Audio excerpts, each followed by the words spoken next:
We turn our focus now to the fixed income markets. Concern that the European debt crisis will cripple financial institutions has pushed 10-year Treasury yields to an all-time low today. I saw it hit 1.9% earlier. Well, our next guest says he is using U.S. government debt as a cushion in these uncertain times. Krishna Memani is director of fixed income at Oppenheimer Funds, where he oversees $70 billion. Welcome, Krishna.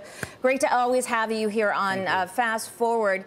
Are you shocked at today's action in the Treasury market? You weren't expecting the 10-year to go below 2% again. Well, you know, after the jobs report on Friday, nothing surprises me anymore. That's probably the best way to put it. So you were surprised by that report? Absolutely. I think zero is a big number in scheme of things. That is, the fact that the U.S. Economy didn't add any zero at the aggregate level is very disappointing, and I think the Treasury markets are reacting to that.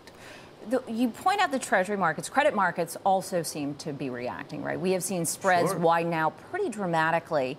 Given what we see in the fixed income markets, would you expect a bigger sell-off in the equity markets? I think definitely the credit markets. Credit markets and equity markets have been slightly delinked of late.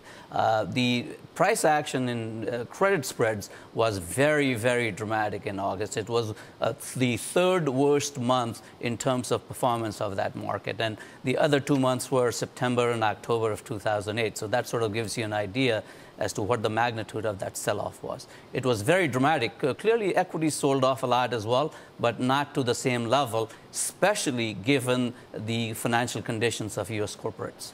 Oh, in the world of credit, as well as fixed income and treasuries, what are you reducing positions on? I know mortgages are something you don't like, mortgage products. Well, no, we hold on to mortgages. We have reduced positions across the board.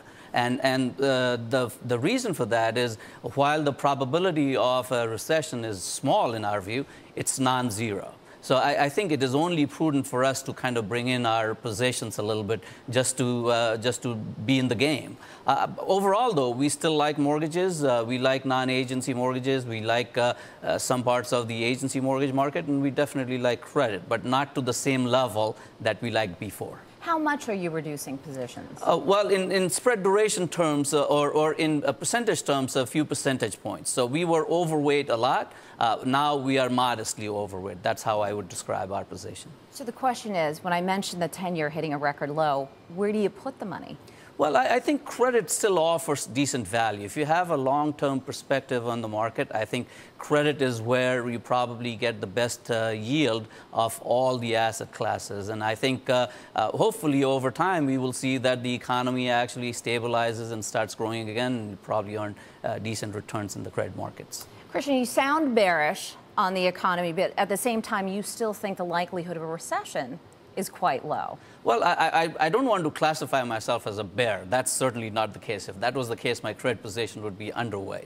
So I think we are concerned about the economy, and I think the data flow kind of makes you be a bit concerned about the economy. We see some pockets of strength. For example, the service ISM today was good. You know, car sales data is reasonable. Consumption figures were probably decent as well. But then you see the jobs number, it kind of hits you in the face. That is, we are still facing a lot of headwinds. What are you watching closely this month? There's a lot on the calendar. Absolutely. The most important thing this month is, what does the Fed do? If the Fed doesn't do anything, that will be pretty problematic for the market.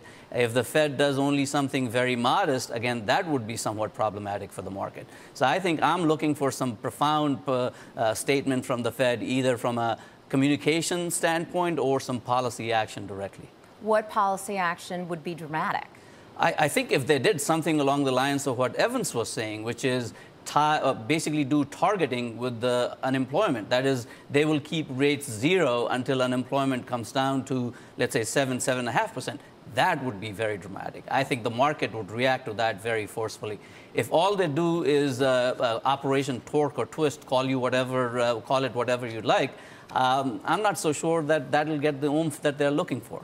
All right, we got to leave it there. Krishna, always a pleasure to have you here on Fast Forward. Thanks so much. That was Krishna Memani, Director of Fixed Income at Oppenheimer Funds.